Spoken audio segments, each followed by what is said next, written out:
और Medusa stages नहीं नहीं नहीं, लार्वा अलग चीज़ है, पॉलिप मेडुसा अलग चीज़ है। तो उसमें डायरेक्ट डेवलपमेंट। हाँ वो अलग चीज़ है, ठीक है। वो दोनों चीज़ों का वर्ड्स का मतलब ही अलग अलग है। एक डेवलपमेंट को समझा रहा है, एक उसकी मेटाजेनेसिस को समझा रहा है, अलग अलग चीज़। हाँ तो कल हम इस डायग्राम पर थे, ठीक है। कल अपन ने डायग्राम में क्या कहा था, ये लेयर क्या हो गई इसकी क्यूटिकल, ये हो गई एपिडर्मिस, ये हो गई हाइपोडर्मिस, ये हो गया जनरल कॉर्टेक्स, ये हो गई एंडोडर्मिस, ये हो गई पेरिसाइकल, ये हो गया फ्लोएम। यहाँ पर लेयर आ जाएगी किसकी, कैम्बियम की, और फिर आ जाता है जाइलम।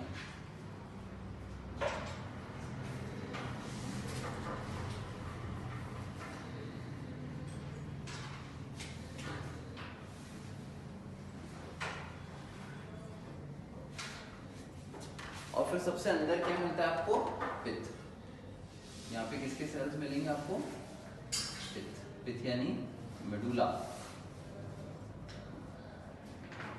ये पिथरेज आ गई,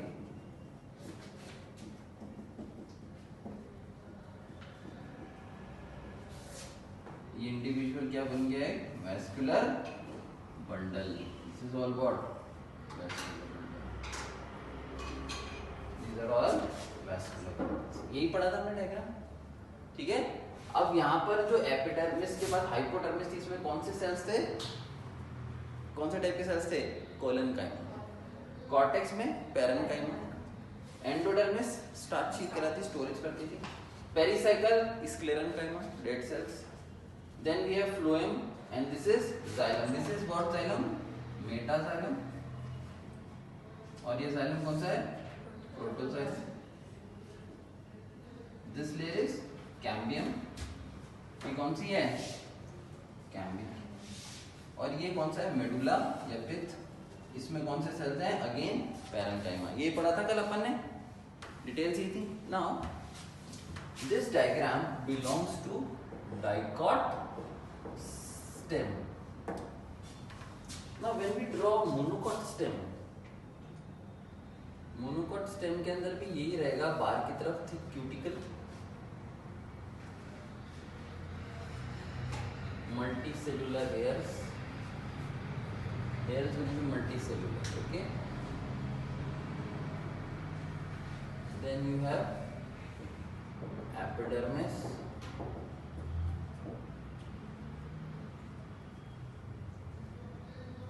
hypodermis may be present, नहीं है तो भी कोई दिक्कत नहीं। अब मेन चीज ये है, these are vascular bundles. This is bundle sheet.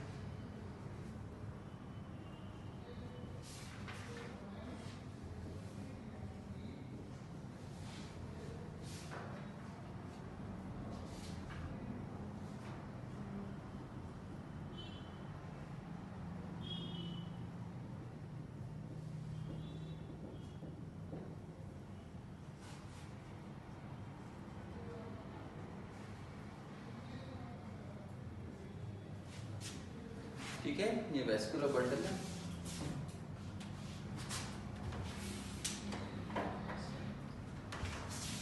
अब यहाँ पर हमको जो ये रेड कलर का हम बना रहे हैं, दिस इज ऑल कॉर्टेक्स। ये तो कल आपने बना लिया था ना, हाँ तो बोलो,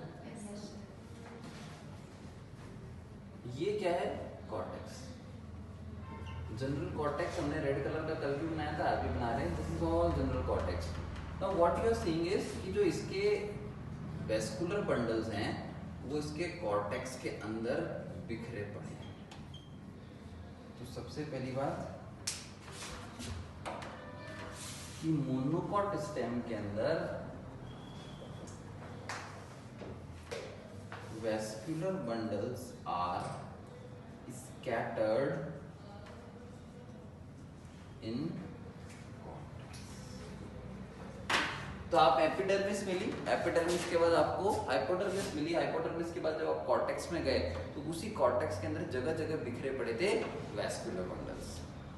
अब इन दोनों में से ज़्यादा एडवांस कैरेक्टर हम किसे मानते हैं? इन दोनों में ज़्यादा एडवांस कैरेक्टर हम मोनोकॉट्स को मानते हैं। Monocots are technically more advance plants, technologically ज़्यादा एडवांस है। एक टीवी था, इतना मजबूत, इतना बड़ा, इतना मोटा टीवी, एक आया इतना पतला सा टीवी, इतनी बड़ी सी screen, which is more advanced, तो पतला वाला, स्लीक है। टेक्नोलॉजी कितनी अच्छी है, पतले से पैनल के अंदर ही सब कुछ डाल दिया उन्होंने, आई ना बात। अब एक तरफ तो लोग इतना बल्कि था, मजबूत चीज़ होगी, मजबूत चीज़ की बात नहीं है, टेक्नोलॉजी की बात है। इसी तरीके से आप मोनोकॉट्स को देखो, मोनोकॉट्स की जो हाइपोडर्मिस होती है ये स्क्लेरनकाइमा की बनी है। किस मटेरियल की बनी है? और यहाँ पर किसकी बनी थी? कोलनकाइमा, क्योंकि ये थिक स्टेम्स होते हैं डाइकॉट के, मोनोकॉट के स्टेम पतले पतले होते हैं, तो ये चौड़े तो होंगे नहीं, तो इसको मजबूती कैसे मिले? जब थोड़ी मोड़ी जो लेयर है उसी को किसकी बना दो? स्क्लेरनकाइमा। ठीक है, तो इनका सबसे इंपॉर्टेंट क्वेश्चन तो ये है कि जो इसकी हाइपोडर्मिस होती है किस मटेरियल की बनी है? स्क्लेरनकाइमा। और दूसरा इसमें वेस्कुलर बंडल स्कैटर्ड है। अब स्कैटर्ड वेस्कुलर बंडल्स का क्या फायदा मिलता है? इसका ये फायदा मिलता है कि हमको जहाँ से जाना हो, जहाँ से चाहो वहाँ से ऑटो मिल जाएगा। ऐसे रोड पे खड़े होकर जाके ऐसे कर दो, कोई भी बस होगी रुक जाएगी, हमको बैठना है। एक होगी नहीं, सब स्टॉप पे आके बैठो, ये क्या बात है? फैसिलिटी किस में ज़्यादा है? जहाँ मर्जी है वहाँ से। इसी तरीके से स्टेम के अंदर पानी कहाँ से चढ़ाना है? उधर जाओ, हाँ जाना, और आगे जाओ, और कहाँ, और आगे जाओ। जब तक आप उस सेंटर पोर्शन में जाइलम पे नहीं पहुँचते तब तक पानी ऊपर नहीं चढ़ेगा।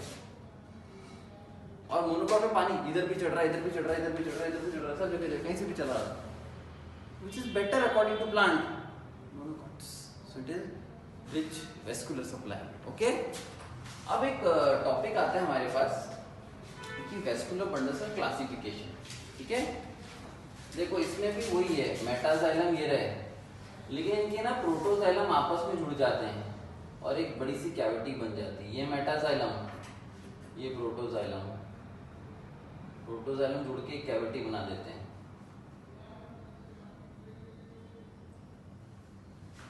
इस तरीके से। So this is metaxylem, these are water filled cavities. ये जुड़ने के बाद बन गए। Now see this, you remove this, it looks like a smiley, ऐसे दिखता है ना, तो ये कहते हैं कि ये वाटर फिल्ड कैविटीज हैं। अब तो दिख रहा है स्माइली, हंसता बच्चा,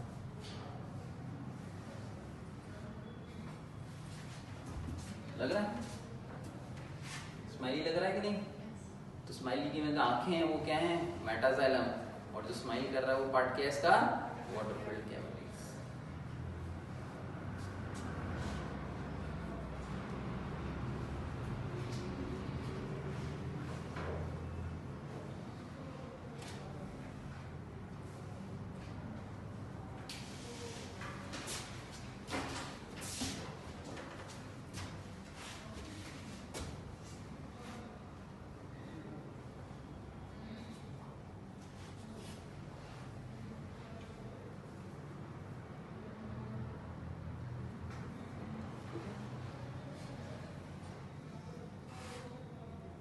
दो क्वेश्चन यहाँ से आ सकते हैं। पहला कि हाइपोडर्मिस मोनोकॉट में कैसी होती है? स्क्लेरनकाइमा की बनी है, और दूसरा vascular bundles are scattered inside the cortex. तो एक प्रॉपर अरेंजमेंट नहीं है। यहाँ पर आपको लेयर बाय लेयर दिख रहा है, epidermis, hypodermis, cortex, endodermis, pericycle, phloem, xylem, ऐसे फिर मेडुला, ऐसा कुछ नहीं है, सब एक जगह बिखरा पड़ा है। सर जो सराउंडिंग सेल्स है वेस्कुलर बंडल में वो पेरिसाइकल, पेरिसाइकल तो होगी इसमें। ये बंडल शीट है, ये तो बंडल शीट, इसकी ज़्यादा वो भी मिलते हैं पेरिसाइकल।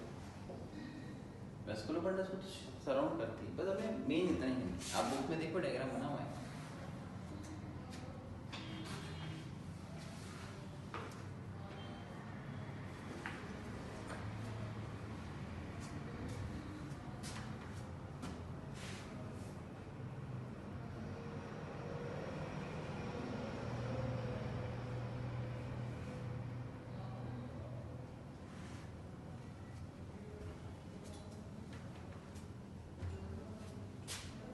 हो गया?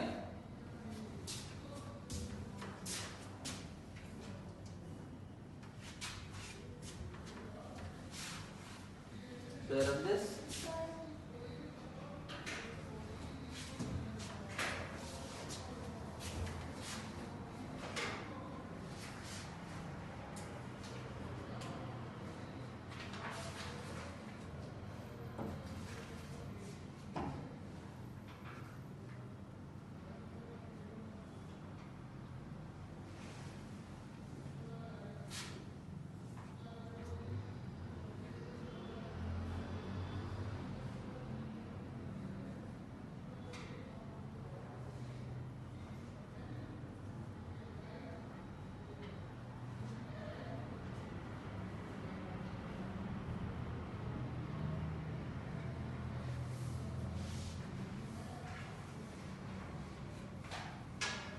क्या ये गोले घर पे बना लेते हैं।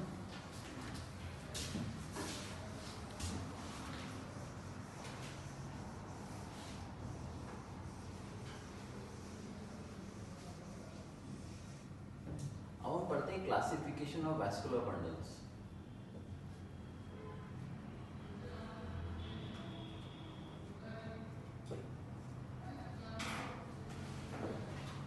वैस्कुलर बंडल्स को कैसे क्लासिफाई किया जाता है, ठीक है।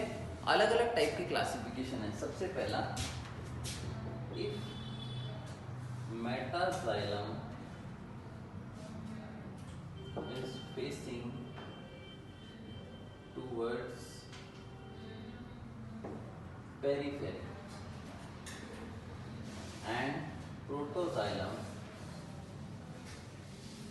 टूवर्ड्स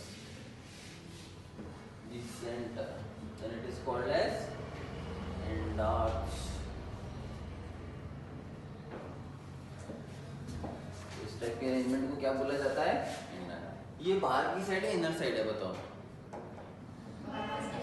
बाहर की साइड है ना, और ये इनर साइड है। मेटाजाइलम किस तरफ फेस कर रहा है, ये metaxylem is facing towards the periphery and protoxylem facing towards the center. This type of arrangement is called as endarch। तो यहाँ वेस्कुलर बंडल्स कैसे हैं, एंडार्च। यहाँ पे कैसे मिल रहे हैं, एंडार्च, है कि नहीं। तो डाइकॉट स्टेम और मोनोकॉट स्टेम के अंदर दोनों में एंडार्च होता है।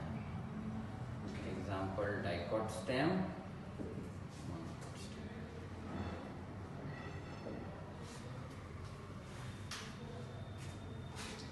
लेकिन metaxylem faces towards center and protoxylem towards periphery, then vascular bundles are called as exarch। इसका एग्जाम्पल है roots। दोनों डाइकॉट चाहे मोनोकॉट दोनों के। इसका डायग्राम अभी आगे बनाएंगे हम लोग। चाहे डाइकॉट रूट हो चाहे मोनोकॉट रूट हो, दोनों के अंदर क्या देखने को मिलेगा, एक्सार्च अरेंजमेंट। वहां पर ना डायग्राम जब बनता है ना तो टुवर्ड्स सेंटर मेटाजाइलम आ जाता है और टुवर्ड्स पेरिफेरी प्रोटोजाइलम, मतलब ये उल्टा लगाना है, ठीक है, उल्टा लगाना। पढ़ेंगे आगे आप रूट्स के डायग्राम को देखना, इस तरीके से बनता है। उसमें सबके मेटाजाइलम सेंटर की तरफ आ जाते हैं, होता है ना ऐसे करके, तो सेंटर की तरफ मेटाजाइलम आ जाते हैं।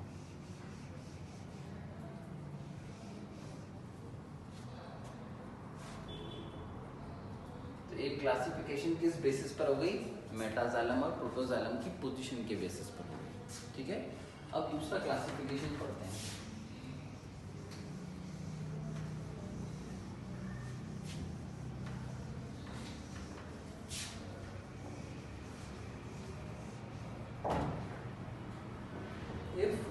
Xylem and phloem are on same radius, पहले on different radius कर दो, on different radius, यानी xylem अलग रेडियस पर, phloem अलग रेडियस पर है। पहले सेम ही कर दो, जैसे एक में चलना है, प्रेजेंट ऑन सेम रेडियस तक से एक से। तो जब जाइलम और फ्लोएम सेम रेडियस पर मौजूद होते हैं तो इस टाइप के अरेंजमेंट को क्या बोला जाता है? Conjoint arrangement. क्या बोलते हैं इसको हम?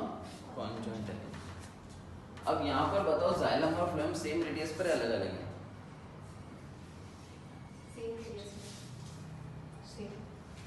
रेडियस क्या होता है? सेंटर से लाइन है बाहर की तरफ जा रही हो, रेडियस सेम है कि नहीं है? हाँ है ना? केक से सेंटर से आपने लेके एक लाइन बाहर तक खींच दी, पूरी की पूरी केक है आपके, उसका एक सेंटर पॉइंट मार्क किया, उससे लेके बाहर तक लाइन खींच दी, तो जाइलम और फ्लोएम सेम रेडियस पर आ रहे हैं कि नहीं आ रहे? Are they coming on same radius? तो ये अरेंजमेंट क्या है? Conjoint arrangement. तो ये कॉन्जॉइंट भी है और एंडार्च भी है, दोनों है, ठीक है। If they are present on different radii, then it is called as radial arrangement. अब कॉन्जॉइंट अरेंजमेंट जो होता है वो स्टेम के अंदर मिलता है, एग्जाम्पल इसका स्टेम है, और रेडियल अरेंजमेंट आपको कहाँ पर मिलता है? रूट्स में। वहाँ पे जाइलम फ्लोएम, जाइलम फ्लोएम ऐसे मिलेंगे, देखो xylem phloem, xylem phloem, xylem phloem, xylem phloem, xylem phloem. समझ में आई बात? इस रेडियस पर जाइलम है तो फ्लोएम नहीं है, अगले रेडियस पर फ्लोएम है तो जाइलम नहीं है, ऐसे चलता है, ठीक है। कॉन्जॉइंट से डाइकॉट स्टेम में नहीं सभी मोनोकॉट में तो स्कैटर्ड वेस्कुलर बंडल्स की बात नहीं कर रहे बेटा, हम लोग क्लासिफिकेशन वेस्कुलर बंडल इटसेल्फ की बात कर रहे हैं। उसके अंदर अगर आप देखो तो जाइलम और फ्लोएम, आपने मोनोकॉट स्टेम बनाया ना, अपन ने मोनोकॉट स्टेम बहुत शॉर्ट में बनाया, पेरिसाइकिल बनाई अपन ने, फ्लोएम बनाया नहीं बनाया ना, वो ऐसे होता है। पहले तो सिर्फ उसका डिस्क्रिमिनेटिंग पॉइंट पड़ा था बेटा, ये वेस्कुलर बंडल्स आ गए, चारों तरफ स्क्लेरेंकाइमा भी चलेगा इसके, ठीक है। यहाँ पर आपको फ्लोएम टिश्यू मिलेगा, यहाँ पर आपको जाइलम टिश्यू मिलेगा, बस कैम्बियम ऐसे जाएगा, they are present on same radius. हम उसको शॉर्ट में इसलिए बनाते हैं, हम उसके सिर्फ डिस्क्रिमिनेटिंग पॉइंट्स लेते हैं। हो गया बेटा? और तीसरा टाइप का जो क्लासिफिकेशन होता है वो होता है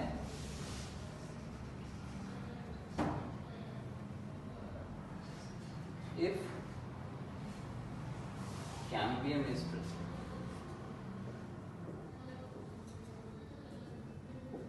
then vascular bundle is considered as open, and if cambium is present,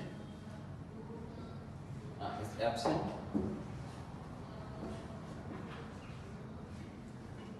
then vascular bundle is considered as closed. तो वेस्कुलर बंडल या तो ओपन होगा या क्लोज होगा। अगर कैम्बियम दिखाई दे रही है तो वेस्कुलर बंडल ओपन है क्योंकि उसके अंदर ग्रोथ होने की संभावना है, और अगर कैम्बियम ही एब्सेंट है तो वेस्कुलर बंडल कैसा माना जाएगा? क्लोज। पर कैम्बियम दिखनी चाहिए, ठीक है।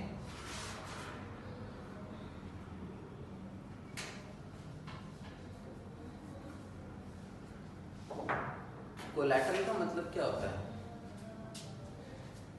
कोलैटरल डैमेज वर्ड सुना होगा, कोलैटरल गेम भी था, कोलैटरल डैमेज का भी। कोलैटरल का मतलब क्या होता है? आमने सामने। इफ आई से कोलैटरल मींस आमने सामने स्थित है। बाइकोलैटरल मतलब मेरे इधर भी सामने और इधर भी सामने, दोनों साइड बाइकोलैटरल्स, ठीक है। तो ये वेस्कुलर बंडल्स का अरेंजमेंट होता था। तो अब जब हम डाइकॉट स्टेम को पढ़ते हैं, अब हम इस क्लासिफिकेशन के हिसाब से अगर लिखें इसको तो क्या बनेगा? डाइकॉट स्टेम, यही हमारा डायग्राम। इसके वेस्कुलर बंडल कैसे हुए बताओ? कॉन्जॉइंट, एक ही रेडियस पर मौजूद है। कोलैटरल है कि नहीं है कि बाइकोलैटरल है? जाइलम के दोनों साइड फ्लोएम है, एक साइड फ्लोएम है, तो ये होगा कोलैटरल। बाइकोलैटरल में क्या होता है? बाइकोलैटरल हमें देखते को इसमें नहीं मिलेंगे, एंजियोस्पर्म्स में कहीं पे भी। बाइकोलैटरल में जाइलम के इधर भी फ्लोएम होता है, इधर भी फ्लोएम होता है, बट वो इसमें नहीं होता। कॉन्जॉइंट कोलैटरल, ये ओपन है कि क्लोज है बताओ? कैम्बियम दिख रही है क्या? कैम्बियम दिख रही है तो वेस्कुलर बंडल क्या माना जाएगा? ठीक है। मोनोकॉट स्टेम आपने पढ़ लिया, उसमें क्या होगा? कॉन्जॉइंट, कोलैटरल, ओपन या क्लोज? ये एंडार्च है कि एक्सार्च है? ये भी क्या है?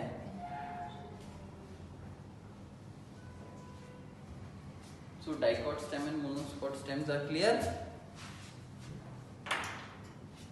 जैसा स्टेम में देखने को मिलता है करीब करीब वैसा ही लीफ में भी देखने को मिलता है। लीफ हम लोग ऑलरेडी फोटोसिंथेसिस में पढ़ चुके हैं, C3 C4 प्लांट्स की लीव्स पढ़ी थी ना अपन ने, आइसोबैलेटरल और डॉर्सीवेंट्रल लीफ डाइकॉट की, आइसोबैलेटरल लीफ मोनोकॉट्स की। वहां पे हमने ऑलरेडी इसको स्टडी कर चुके हैं, वो भी बिल्कुल स्टेम्स की तरह ही चलते हैं।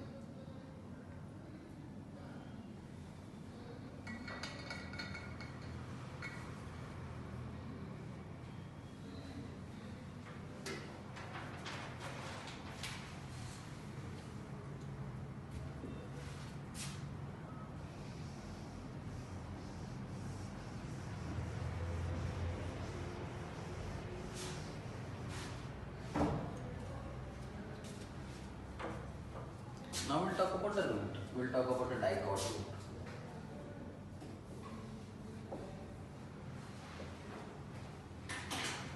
See what happens in dicot root is, अब हमने root का सैंपल बाहर से निकाला है, तो root में सबसे पहले बाहर क्या दिख रहा है मुझे? क्या है ये? क्यूटिकल? पक्का? क्यूटिकल का कोई रोल नहीं है, वो तो जमीन के नीचे, वो ट्रांसपिरेशन को थोड़ी ना रिड्यूस करेगी, तो ऐसा कुछ भी वहां देखने को नहीं मिलेगा। There is no cuticle.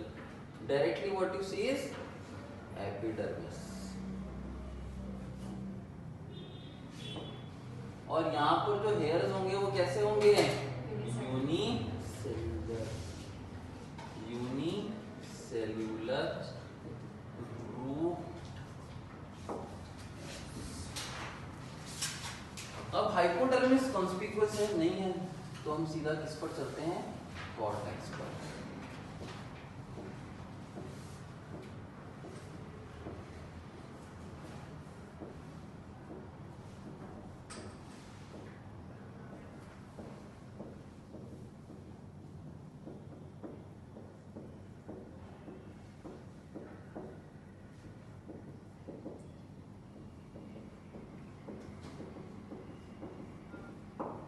ये आ गया कॉर्टेक्स। किस टाइप के सेल्स का बना होगा?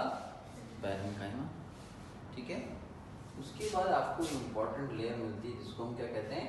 एंडोडर्मिस। रूट्स में एंडोडर्मिस का बहुत इंपॉर्टेंट रोल होता है। क्या खासियत होती है एंडोडर्मिस की? पहला चेक पॉइंट, दूसरा कैस्पेरियन स्ट्रिप्स। चेक पॉइंट इस चीज का कि चेक करेंगे कितना न्यूट्रिएंट अंदर भेजना है ना। मिट्टी से तो भर भर के एब्जॉर्ब कर लेंगे यहाँ पे ला करके। आप यहाँ पे 10,000 यूनिट लेकर के आ गए, आयरन की, कैल्शियम की, फास्फोरस की, सोडियम की, सब लेकर के आ गए। लेकिन प्लांट को 10,000 नहीं चाहिए, 2,000 ही चाहिए, तो इसके आगे केवल 2,000 ही जाएगा। इस तरीके का चेक पॉइंट है एंडोडर्मिस। वाटर, न्यूट्रिएंट सबको एंडोडर्मिस से होकर के ही गुजरना पड़ता है। ये क्या बना रहा हूँ मैं? क्या है ये? Casparian strip. किसकी बनी होती है कैस्पेरियन स्ट्रिप? किसकी? Very good, suberin. करेक्ट है, सुबेरियन ही बोल रहे थे ना? सुबेरियन। एक्टोसुबेरियन, जिसमें सुबेरियन इसके अंदर डिपोजिशन शो करता है, जिसकी वजह से इम्परमिएबिलिटी हो जाती है। अब पानी इसको क्रॉस नहीं कर सकता, उसको सिर्फ पैसेज सेल से ही होकर के जाना पड़ता है। सपोज यहाँ पैसेज सेल है, यहाँ पैसेज सेल है, यहीं से पानी अंदर एंटर करता है, तो पैसेज सेल्स के बिल्कुल सामने आपको प्रोटोजाइलम मिलेगा, और ये क्या है? मेटाजाइलम। अब आप ध्यान से देखो, पेरिफेरल पार्ट कौन सा है? ये protoxylem is facing towards the periphery, and metaxylem is facing towards the centre. यहाँ पे क्या होता है, metaxylem is facing towards the periphery. आप इसको ऐसे भी बना लो, गोल नहीं बनाना है, ऐसा बना लो चौकोर ताकि वो जैसा लगे आपको, ऐसा कुछ नहीं, तो हमने ऐसे ही बनाया है इसको। और मेटाजाइलम किधर फेस कर रहा है, टुवर्ड्स सेंटर, तो वेस्कुलर बंडल कौन सा हो जाएगा, एक्सार्च की एंडार्च है, एक्सार्च वेस्कुलर बंडल।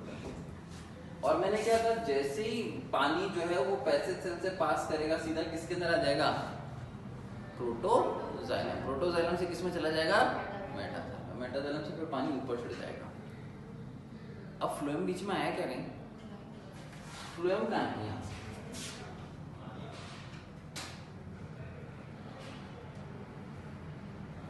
बाकी कंजक्टिव टिश्यू है ये बीच में फ्लोएम।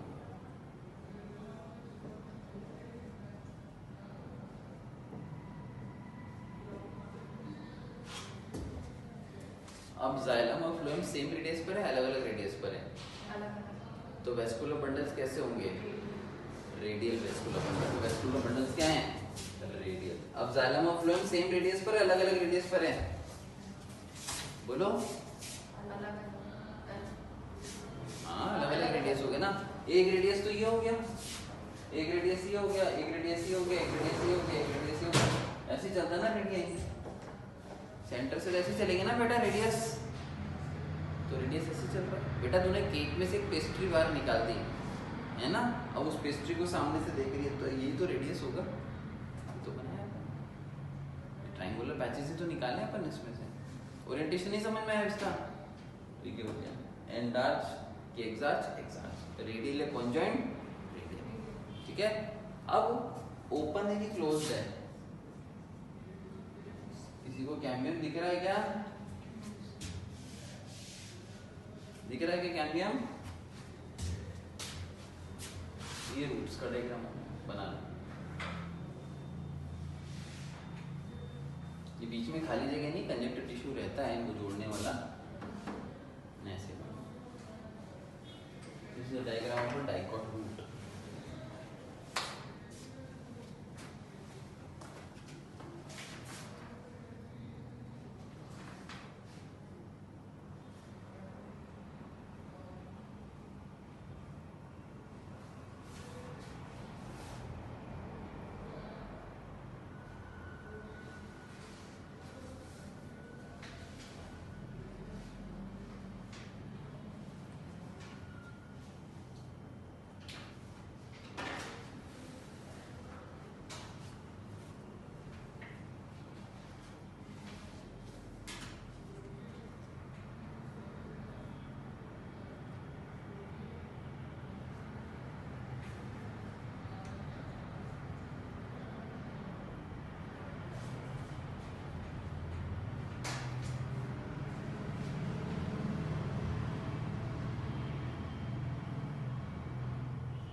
ये क्वेश्चन आते हैं जो मैं बता रहा हूँ आपको, किसमें क्या मिलता है, किसमें क्या है।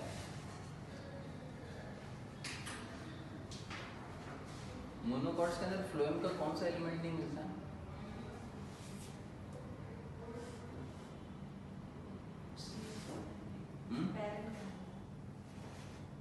क्या नहीं मिलता है,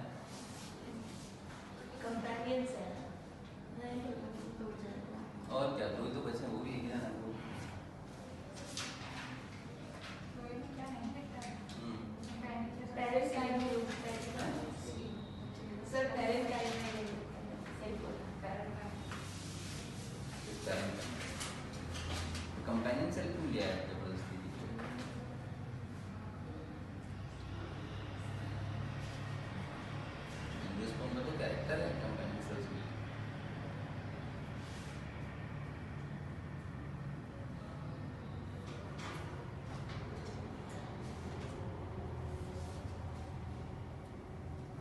ऑलरेडी हम पढ़ चुके हैं फोटोसिंथेसिस में, वहां से देख लेना।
ठीक है,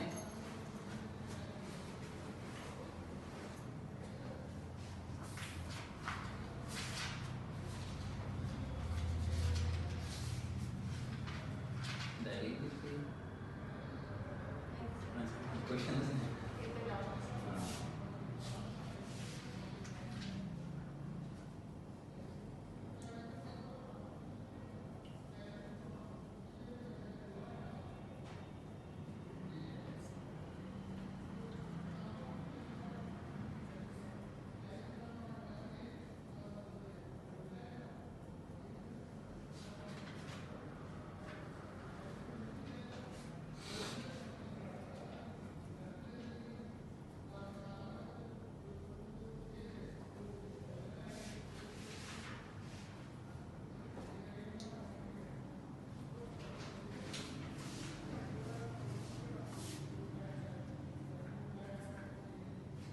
पढ़े बेटा आगे। Done, dicot root is done. अब हमको क्या पढ़ना है, मोनोकॉट रूट।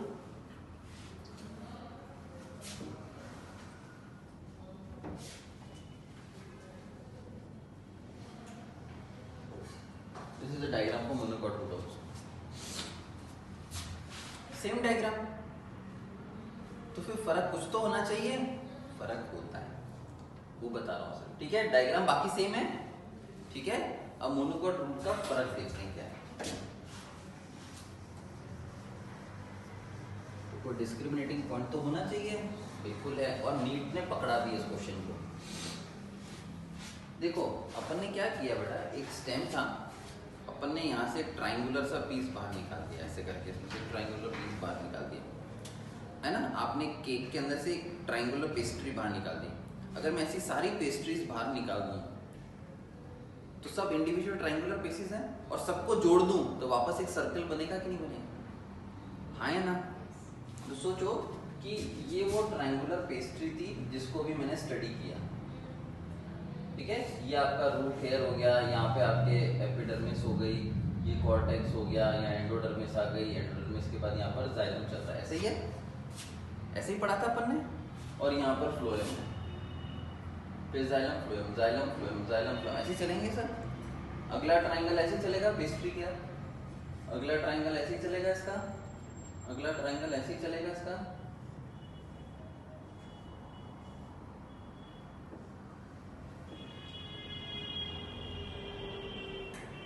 ऐसे ही, मैं तो आपको एक पीस ही पढ़ाया बस, समझ में आ रही बात।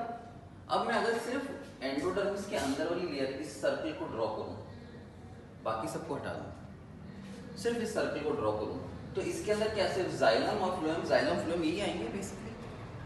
क्या आएगा, एंडोडर्मिस बाहर तो सबके लिए सेम है ना, एंडोडर्मिस बाकी सब लेयर सेम ही है। फर्क कहाँ आता है, सिर्फ वेस्कुलर बंडल्स में। तो मैं यहाँ पर इसका एक सर्कुलर ओरिएंटेशन बना लेता हूँ। ये मैंने सिर्फ अंदर की बात करनी है, दो बना, दो अलग अलग। ठीक है, अब यहां से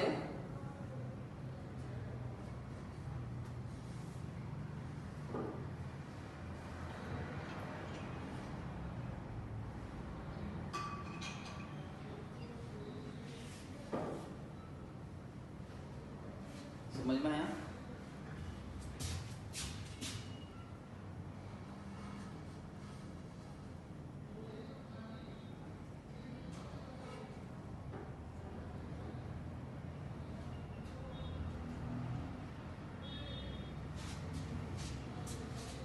कोई डाउट्स इसमें? कोई चीज नहीं समझ में आ रही है? यहाँ पर फ्लोएम आ जाएगा, यहाँ भी फ्लोएम आ जाएगा, यहाँ भी फ्लोएम आ जाएगा, यहाँ भी फ्लोएम आ जाएगा, यहाँ भी फ्लोएम आ जाएगा। तो आपको कितने वैस्कुलर बंडल के कितने जाइलम देखने को मिल रहे हैं? 5। कितने दिख रहे हैं? 5 दिख रहे हैं। तो डाइकॉट रूट्स के अंदर डाई आर्च से हेक्स आर्च तक मिल सकता है, 2 से 6 तक मिल सकता है। ठीक है भाई, ये एक वैस्कुलर बंडल बन गया आपका, ये एक वैस्कुलर बंडल बन गया, ये एक वैस्कुलर बंडल बन गया, ये एक वैस्कुलर बंडल बन गया, ये एक वैस्कुलर, इस तरीके से वैस्कुलर बंडल्स बनते हैं ना। तो कितने वैस्कुलर बंडल्स मिल रहे हैं यहाँ पर? 5। जैसे 2 से 6 तक हो सकते हैं डाइआस्ट्रो हेक्स आर्च। अब यहाँ देखो,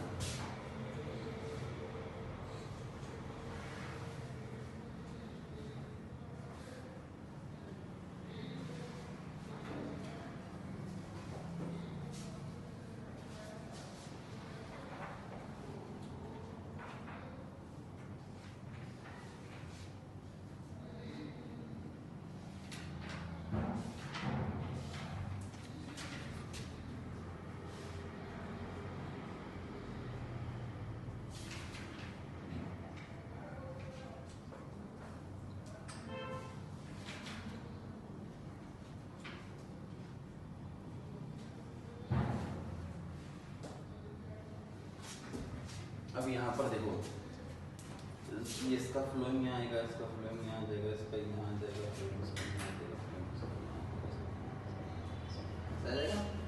अब यहाँ पर गिनो कितने हैं? 1 2 3 4 5 6 7 8। 8 है, 6 से तो ज़्यादा ही है।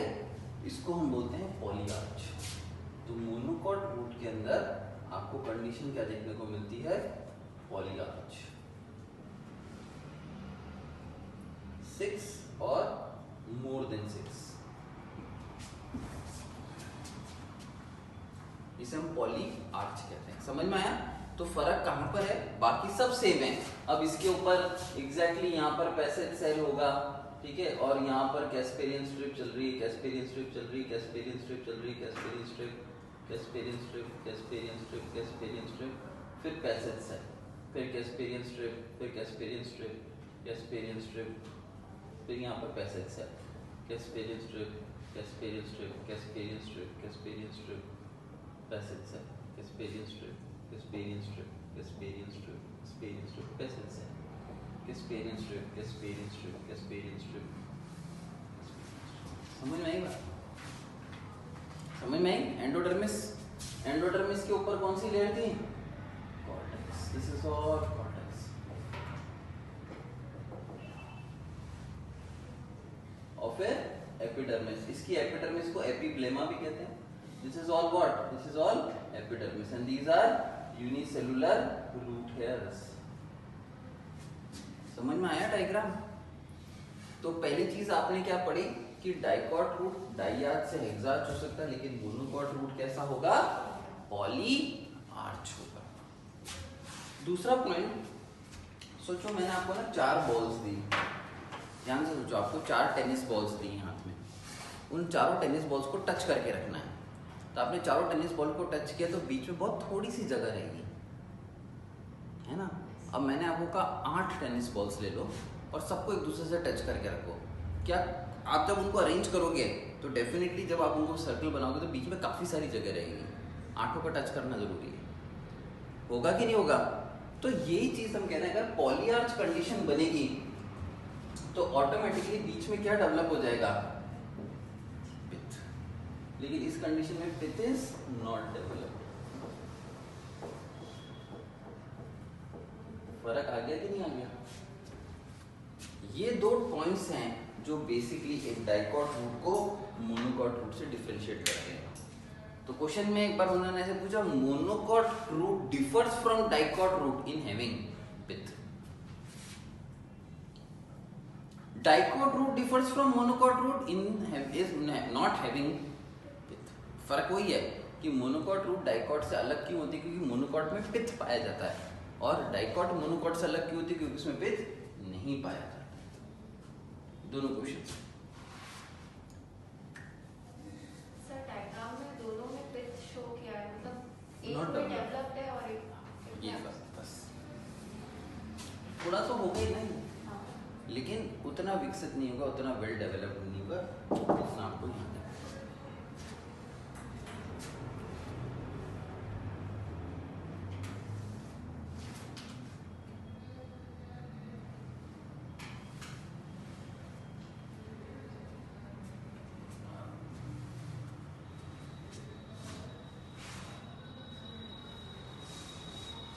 अरे आ गया भाई समझ में? दोनों पॉइंट्स क्लियर हो गए?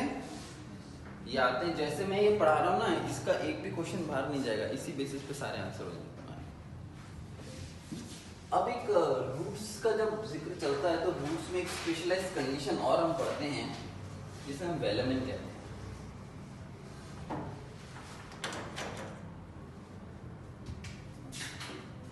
वेलमेंटेशन, hygroscopic,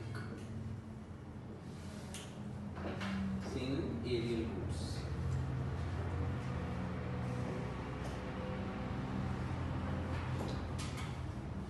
हाइग्रोस्कोपिक का मतलब क्या होता है?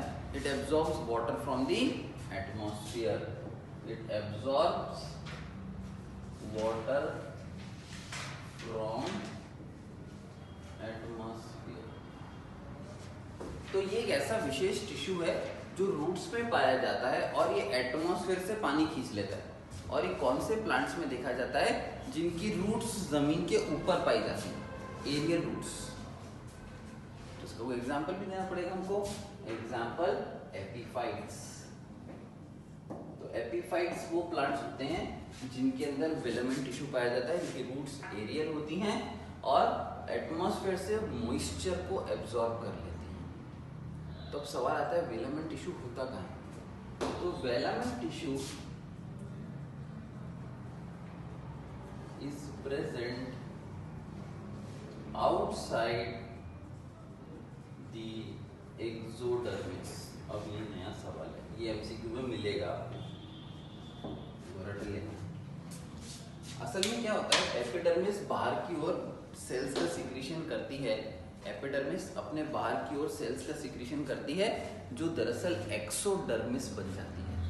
और वेलमेंट टिश्यू उस एक्सोडर्मिस के भी बाहर लगा हुआ है, तो डायरेक्ट एटमॉस्फेयर के कांटेक्ट में वहां से नरिशमेंट खींचता है। ठीक है, तो दो चीजें हैं। रूट्स की एपिडर्मिस को एपीब्लेमा भी कहा जाता है और यही एपिडर्मिस बाहर की ओर एक्सोडर्मिस का भी सिक्रीशन कर सकती है और वेलामेन उसके भी बाहर पाया जाएगा। और ऐसा कहां पर देखा जाएगा? एपिफैटिक प्लांट्स में। एपिफैटिक प्लांट्स के एग्जांपल ऑर्किड प्लांट है। ऑर्किड अगर आप देखते हो तो आपको उसमें वेलामेंट टिश्यू मिलेगी और इस वेलामेंट टिश्यू का सिग्निफिकेंस यही होता है कि ये वेलामेंट टिश्यू एटमॉस्फेयर से मॉइस्चर एब्जॉर्ब करता है। सर अगर रूट्स एरियल होते हैं तो इन प्लांट्स का एंकरेज कैसे होता है? एंकर नहीं, फिर वो क्लाइंबिंग होती है। सर रूट्स की एपिडर्मिस को एपिलेमा है? Epiblema, epiblema. एक इसमें बुलीफॉर्म सेल्स के बारे में बात की गई है। बुलीफॉर्म सेल्स मोटर सेल्स होते हैं। पानी भर जाने की वजह से क्या होता है?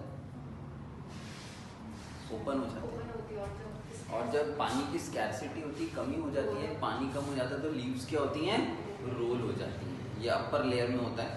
ठीक है, तो अगर जैसे आप सोचो आपके पास एक बलून है, ऐसा लंबा बनाया आपने बलून, इधर देखो बेटा, एक लंबा सा बलून बना लिया आपने, ठीक है, और उसको ऐसे ना रोल करके रख दिया। अब आपने एक साइड से हवा भरनी या पानी भरना शुरू किया तो धीरे धीरे धीरे बलून खुलता चला जाएगा और खुल के स्ट्रेच हो जाएगा। तो जब पानी की अवेलेबिलिटी होती है, जब खूब सारा पानी अवेलेबल है, ध्यान से सुनना, जब पानी अवेलेबल है तो क्या होगा? बलून ओपन हो गया और खुल गया। वैसे ही लीफ के अंदर जब पानी अवेलेबल होता है तो सेल्स में पानी भर जाता है और लीफ फ्लैट हो जाती है, वो अपने सरफेस को एक्सपोज कर देते हैं पूरा। और जब पानी की कमी है तो इस लीफ अब खाली हो गया तो आपका बलून वापस रोल होकर के छोटा सा हो गया।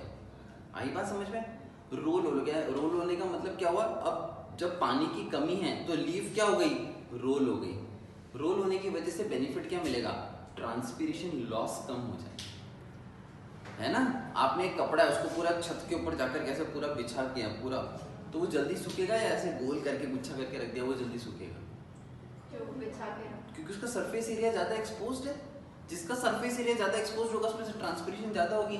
तो कुछ प्लांट्स में ग्रासेस वगैरह के अंदर ऐसा देखा जाता है बुलीफॉर्म सेल्स की वजह से वो अपने सरफेस का एक्सपोजर कम कर लेते हैं, रोल कर जाती हैं, और ये स्पेशलाइज्ड सेल्स कौन से होते हैं? Bulliform cells. ठीक है, क्या नाम है इनका? Bulliform cells. दिया हुआ इसका थ्योरी दिया हुआ नीट बुक में, कौन से पेज पे? लीफ के साथ में दिया हुआ होगा बेटा, मिल गया? रीड कर लो उसको एक बार।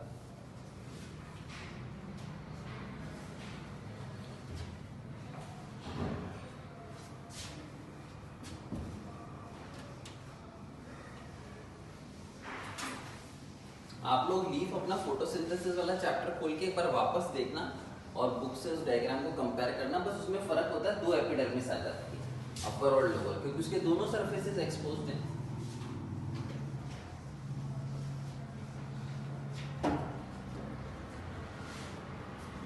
वहां एक फर्क आ जाता है। ठीक है,